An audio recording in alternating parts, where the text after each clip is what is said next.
بس جاية سيرة دجال. من ضمن المواقف اللي استغربتها الفترة ديت، من فترة كده مثلا شهر ونص، كان أي حد بيوقف أي بنت أو بيكلمها كانوا البنات بتطلع التليفون وتصوره طريقة متحرش وبتاع. فدلوقتي في فيديو أو أكتر من فيديو في صلاة العيد، شباب واقفين بيوزعوا هدايا وعيديات، اللي بيوزع خمسات، اللي بيوزع عشرات، اللي بيوزع 20. في منهم كان بيوقف البنات، وفي منهم البنات كانت واقفة مستنية اللي هو يديها الفلوس، يعني الهدية، إنه ما يعرفهاش وهي تعرفه.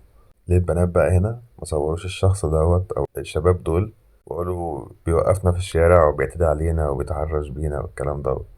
مش نفس هم الشباب اللي بيوقفوكوا في الأيام العادية وتصوروهم بالموبايل وبتقولوا عليهم متحرشين، أو بتقولوا عليهم بتوقفني ليه ومش بتوقفني ليه وهصورك وهفضحك عشان الموضوع فيه فلوس؟ ده كان بيثبت مقولة قلتها قبل كده وهقولها تاني، إن البنات ماشيين بمبدأ التحرش يبقى التحرش حتى يأتي الشخص المناسب. يعني لو كان في وقت عادي مش بيديهم فلوس، انت بتوقفنا ليه؟ انت ويصوروه.